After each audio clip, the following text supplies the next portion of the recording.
Good afternoon, and here we are. Welcome. So, what I wanted to share today is the vision that I have in my heart,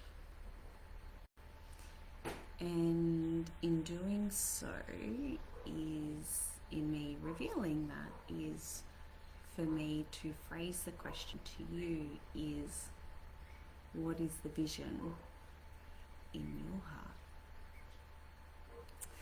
So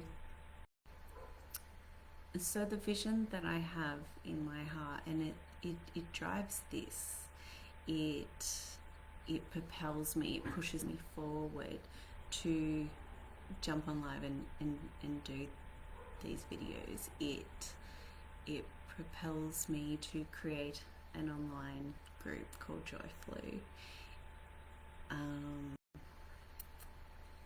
It drives me to have deeper levels of conversations with people. It propels and drives me to throw myself into this idea of working on myself. And we phrase it in as personal development, professional development to an extent, if you want to link it in with jobs, careers, and whatnot. But having that ability to tap in to what is the vision in my heart. And I am a world thinker, a global perspective type person. We're not all that way. Our visions on our heart can be very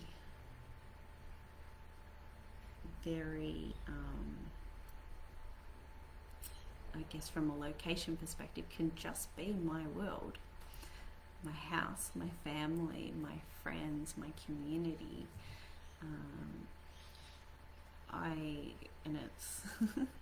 It's just, these personality traits that we're just born into the world with for some reason. Mine's very linked to a global vision. So that's a blessing and a curse for so many reasons.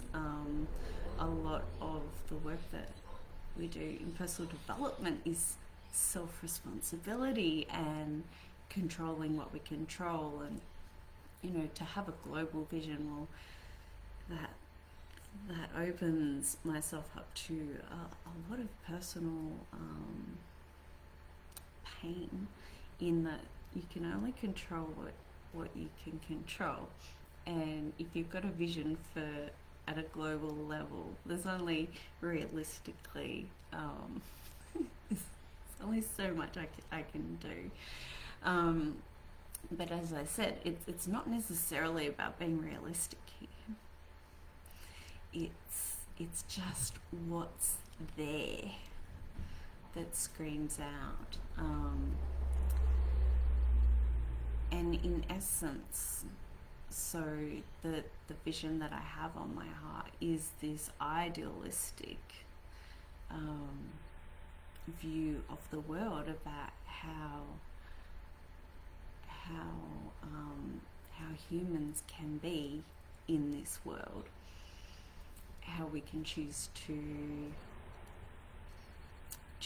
be when it comes to interacting with others, with nature, with animals, and it is literally that idealistic utopian fantasy that is literally just what dreams are made of. Okay, so there is this fantasy aspect of this dream and desire, and for someone who is extraordinarily logical, process focused, um, who is very aware of what is in my realms of possibility at this time. How does one go about, you know, feeling that there's progress? You know, society wise, we're very much in a right, set the goal, get the goal. What's written on our hearts is perhaps not something that is logical, that isn't as simple as setting the goal, get the goal. And definitely the vision that I have on my heart is not that. So then, what is in my control? What can I scale this back to? What is actually achievable? Oh, thank you, Catherine. So lovely to see you. Got a beautiful WDS friend who's jumped on. What is in my control? And so this personal development, this personal growth, and for me it started off being very where I was living in my head, is unraveling all the parts of myself that isn't actually me, and realizing that, you know, as humans we're easily influenced. It's, you know, when you start to look at psychology and you know, how to influence, it's actually extraordinarily simple. Where, because we've got these brains that are pattern making machines, which are very useful, it's a massive survival mechanism to sort of know, okay, if these sort of conditions are met, that danger might exist. There might be a tiger lurking. Okay, so and that works really well in some instances, but it also can be to our detriment, depending on what we're letting influence us. Now, when we're babies and infants and children, that's all dictated by our primary caregivers, and of course they can only do what they know, and they have also been brought up under certain influences and certain biases that have come into play. So a lot of what I do as the joy scientist is experiment with ways to circumvent or mitigate, get rid of any unnatural programming and influences, and it's quite a process. There's a lot of layers. Luckily, I'm someone that really enjoys that experimental side. I'm happy to put myself in certain environments that are deliberately there to figure out what's real and what's not. And quite often there's a lot of discomfort with it, because we're also creatures of comfort, and, you know, even for things that are really not beneficial to us, we can have quite a strong attachment to. You know, that's why quite often we see people that have certain certain things that they grew up with, like maybe abusive environments that they grew up in, and then they grow up to then replicate and reproduce the environments that they grew up with. And quite often from someone looking in, it's like, well, why would you do that? Surely you'd know better, having grown through it. But that can actually be someone's comfort zone. So this whole drive for me is, well, I have this vision on my heart, this beautiful world that I know is possible. I don't know that it's possible in my lifetime, but I hold maybe an insane amount of hope, that what I envisage is possible. However, to take on that level of responsibility of creating that, and again, a part of that is, this ego, this needing a sense of importance, and you know, it's lead by example. So what is your vision that you have on your heart? And then the next question is, what are you prepared to do about it? Are you willing to strip back some layers, to get a little uncomfortable, to self-examine how it is that I'm creating parts of the world that I don't like seeing? Okay, that whole next level responsibility. It's like, I can look at the world and project outwards and go, yep, it's shit. There's a lot of things that I don't like that I see. So what part can I play in myself? Okay, so using that vision, that looking outward, as a bit of a mirror, to go, well, if there's things that I don't like out there, where are they actual aspects represented in myself? There's some people in the world that are actually willing to use that mirror as a way to evolve ourselves, and it's a beautiful thing. It gives us so much, like the personal level of insight when we really hold ourselves to that level of accountability, and it's freaking uncomfortable. It's not necessarily fun. I find it fun. But I'm well aware that is not the case, and not the case for everyone. So what is your vision on your heart, and then what are you prepared to do about it? So, I've been really on quite a path of this since 2013. So what's that, 9 years, and sort of, really deep in it in let's just say the last 7, and I really don't see it letting up at this stage. It's if anything, it's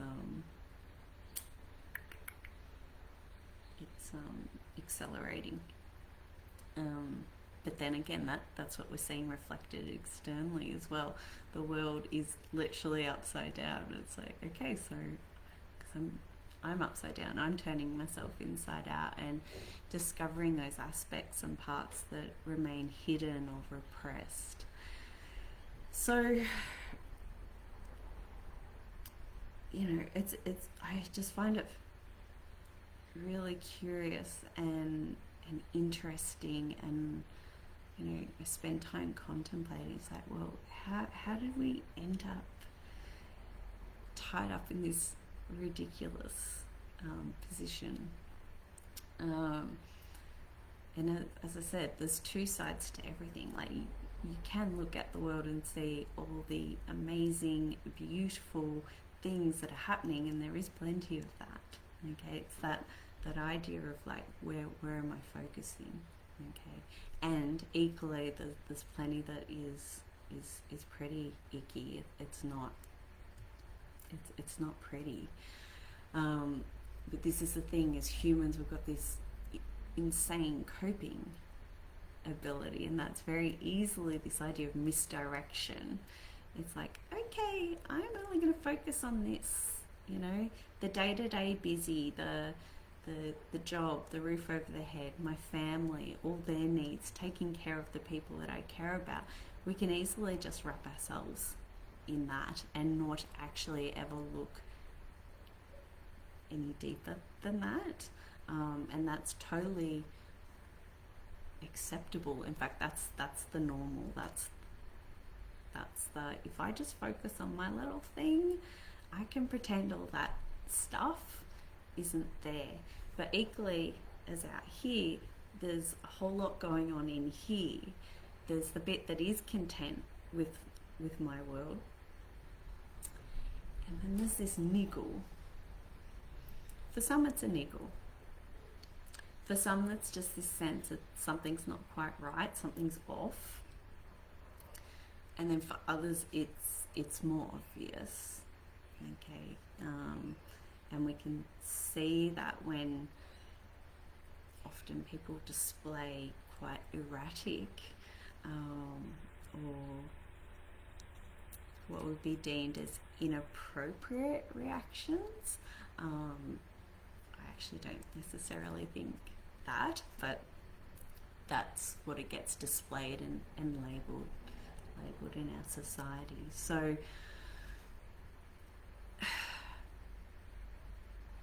my vision involves as many people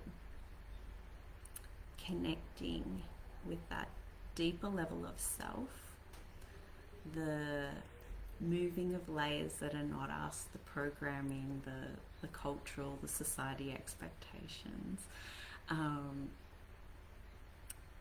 holding us to that higher level of self-responsibility. Because as I said, it's very easy for us to circumvent, to get away with not doing that, because that's society's norm. It's like, oh, that's ugly, I don't want to look at that. That's that uneasy, yucky feeling that pops up every now and then, that every time it does, I'm just going to quickly go do something else, or what's your chosen distraction from the ickiness? So for me, social media's a good one, TV, binging, Netflix, whatever. Food has definitely been one in the past. I feel I've come a long way with journeying with that one. I'm not going to say that it's no longer one of my coping tools, but it's definitely a lot more choice coming into it, instead of this compulsive, like I haven't even got control of myself. So what are your misdirection tools, your coping strategies, your compulsions, your addictions, persistent thoughts? So it's really interesting when you notice pattern thinking. It's really, really useful to be able to step back and become the observer to our thoughts, and the idea that I am not my thoughts was actually quite a game-changing perspective for myself, was to just be able to sit back and go, oh wow, being quite judgmental here doesn't necessarily mean I am a judgmental person, but I am. That's a massive part. Or, gee, my thoughts are really running away with themselves today. They're totally just focused on what's happening tomorrow instead of just being here now.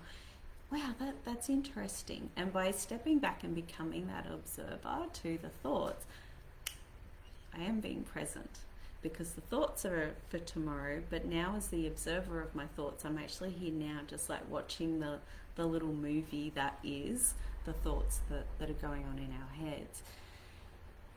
And quite often with our thoughts is that we do use that to form a big chunk, or for myself personally, a big chunk of our personality, who I am. As I said, I've already announced that here I'm very logical minded, very process based, solution focused. I've got a very creative mind. I'm very capable of problem solving. But I am not just all that. Okay, that is that I've got, you know, certain skills that are brain and head related. But that's not all I am. Whereas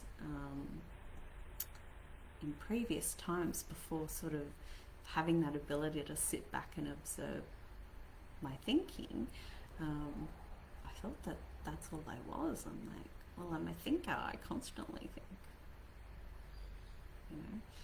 But it's like, no, actually, I've also got these things called feelings. I've got this whole unconscious side of things, all the thoughts that I don't know that are going on, that are, you know, running the show, that are part of the cause of, you know, compulsiveness. You know, they're going, oh, I really need that cookie.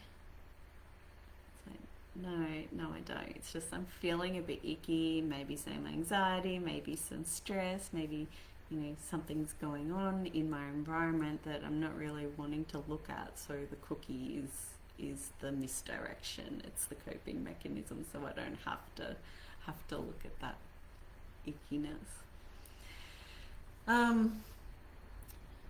So the vision that I have on my heart is that we have more people that have this ability to strip back, self-reflect, to introspect, to uncover the what's going on underneath. It's like, oh, I'm feeling uneasy. So what's underneath that? Tension. What is that? Okay, so what's underneath that? Oh, I'm feeling a bit scared about showing up and being edgier in my online space. Oh, so what's underneath that? Because I'm worried that, you know, people won't love me. You know, and that's there. That is a part, and it's like, okay, well, what would happen if not everyone loved you? It's like, oh, well, I guess I'd have to love myself enough to hold myself through that evidence showing up to support, oh, you're not lovable. Okay, so that ability to tap in and go deeper and deeper and deeper and actually get to the underlying, and then for it to be resolved so that I can show up and be more authentic, more capable of sitting with the intensity that comes with actually feeling and not being so head-based. So allowing the heart to actually share where it's at and be heard and acknowledged. You know, sometimes we are coming from a feeling space that is not based on truth or reality. It's coming from a hurt, unhealed space. Okay. Quite often we repress our feelings because we're like, there's a shit show in there. Like, if I open that up, my life's going to fall apart, you know, because we've just got this feeling. Or if the feelings ride the show, then my life's going to fall apart. I'm not going to be able to function. So there's quite often a big fear about starting to tap into the feeling side of things. The beautiful thing is, the more work I've done to allow the feelings to come through, to be expressed, to be validated, even if they're not not being realistic, but even if they're coming from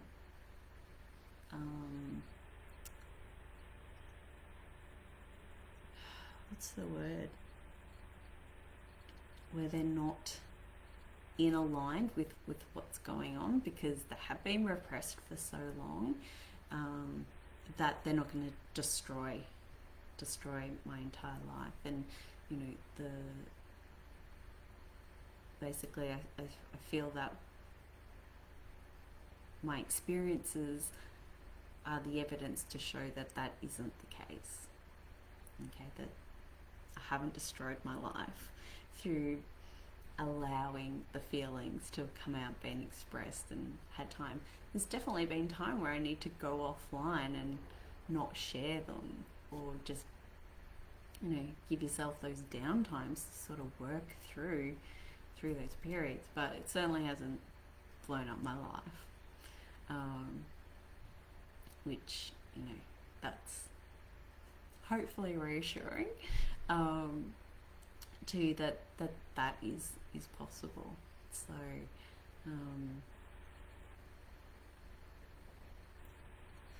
the more we misdirect and continue to misdirect, the more likelihood there's a big bomb that needs to go off. So yeah, it's sort of going, well, I choose to put myself into workshops, in coaching, in reading books that will expand my perception and allow for my world to be shaken up a little bit, because that then triggers the feelings that I can then work with. Okay, and then being with that and allowing is the healing part. Okay, and there's so much freedom, and what comes after that is choice. Okay, I'm not compulsively eating cookies. I'm not having to hide from myself, to run away, to misdirect from the feelings. Okay. So, what are your compulsions, addictions, distractions? We've got a plethora of choice. Gambling, social media, porn, TV. What's your flavour? Throwing yourself into work and building a life that it's like solely where work is the focus. That's a very common accepted one. Making our lives about others. And guilty of this is, oh, I'm here to help people. Yes, and in helping myself first, is actually been the vehicle for that to actually happen the most effectively and efficiently, without trying to help people from a very unhealed, unintegrated space. Yes, I've done that. So yeah, guilty, Your Honour. Okay. Persistent thoughts, compulsions, problem patterns. Okay, do you have repeat scenarios that keep showing up in your world? They're often a big indicator that there's something there that's creating those situations. Constantly having really troubled housemates, or toxic relationships,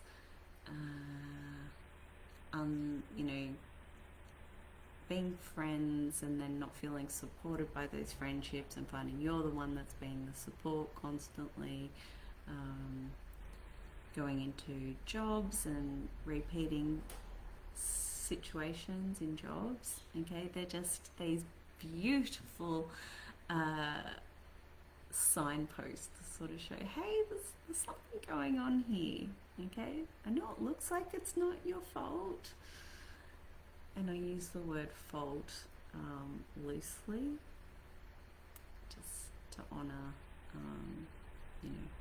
when these things are coming from our unconscious space, it does look like things are just happening to us, but also honouring that these experiences can be extremely unsettling, traumatic as well. So just being conscious of being compassionate to ourselves and not using it as another reason to beat ourselves up and love ourselves any less, because we are kind of creating these situations even if we don't realize that we are. Um, Depression, stress, anxiety, or it could just be a little niggle. It's like there's something here. What am I dancing around? What am I avoiding? When we're triggered, when we get upset into strong, intense emotions, and they're not actually measured or gauged appropriately to the situation that's invoked it. So when we overreact or underreact as well, maybe someone has really overstepped, they've endangered us, they've abused us, or done something that's really not okay, and we fail to actually acknowledge it and say, hey, that's not okay. Okay, so again, that's my own personal experiences. Sometimes we overreact, sometimes we underreact, and that's a sign of that there's some stuff there. Okay, there's an indicator there for us. Just that weird sensation of not feeling fulfilled. Okay, that's probably another niggle based one. Okay, again, it's just, these are the breadcrumbs. These are little bits of information that you can go, oh, is that going on for me? Maybe there's something there. And it's purely an invitation. I always like to pre-frame and go, there's nothing that you have to do. There's no question that I ask that you have to answer. Okay, but everything is information. So our not wanting to answer a question or feeling uncomfortable when a question is asked of us is all information. Okay, and it's just going, oh, what was that about? I got an uncomfortable sensation when Andrea asked me what is the vision that's on my heart. Wonder why I felt uncomfortable about that. What's underneath that? Oh, I've never really thought about having a vision. In fact, I'm disconnected from my heart. Okay, no judgment here. We come from a society and a culture that has very much not encouraged us to have that level of connection with self. Okay, I was chatting with a friend earlier today and we were talking about anger. I did a beautiful workshop early in 2021 called The Art of Reclaiming Anger, where we totally reframed what anger is, looked at how it's currently considered in society, and then what actually might anger be if it was to be beneficial and not demonized the way it is now, and if it was health expressed in a healthy manner, and had the chance to actually process any repressed anger, which is extraordinarily powerful. So we're chatting about that, and just that there's very few people that can be a witness to full-blown powerful anger, because we've all got so much conditioning about that particular emotion. And so to have had a workshop environment very safe and securely held, where we witnessed people in their full-blown anger and had the chance to be that and express that for ourselves, and just how insanely awesome that was. Yeah, it's definitely up there in my top few of experiences that I've put myself into, and just how valuable that was, but just how few, there's nowhere in normal society that I could have produced that level of anger and for it to be accepted and okay and witnessed the way that it was in that particular workshop space. So very grateful to have had that experience and reap the benefits of having had that level of expression, like knowing that power is there and I can draw on it if needed. Okay. without having the hang-ups and the stress and the not wanting to go there.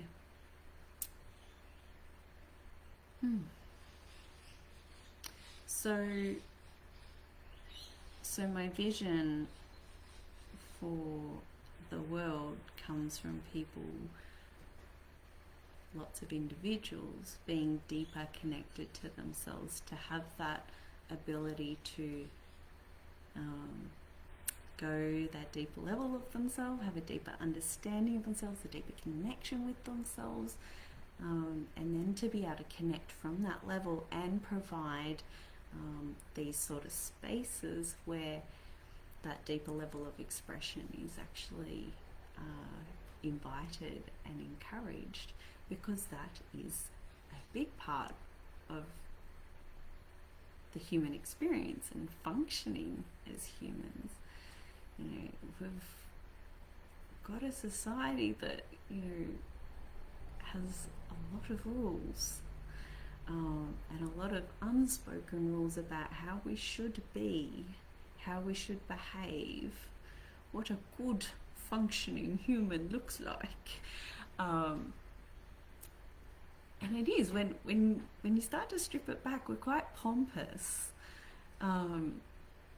very uptight, and not very open to feeling humans, to be, you know, connected with our hearts and being able to express ourselves in a way that isn't triggering and upsetting to others. But that is the world, that is the vision that I hold in my heart. And as I said at the beginning, that is what drives and motivates me to do the things that I do, to jump on and share this with you, to put myself in crazy ass workshops where you get to yell and scream and express, you know, things that are considered crazy. Beautiful book that I'm reading at the moment, I think it's called Building Love That Lasts, and the author Clinton Callahan talks about like how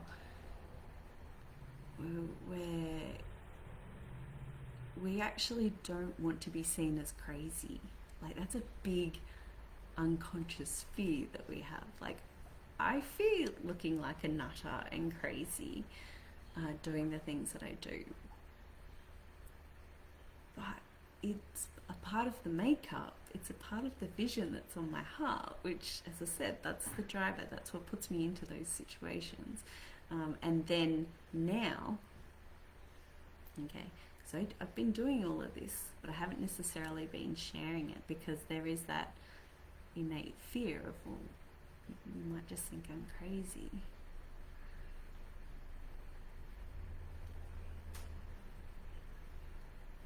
Okay, and it may also be the thing that encourages you to examine your thoughts, ask yourself what's going on,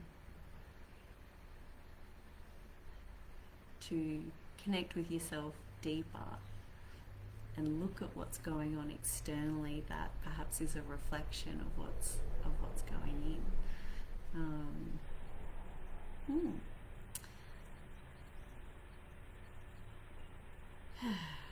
So that, my friends, here in Joyflu, is the vision that's in my heart.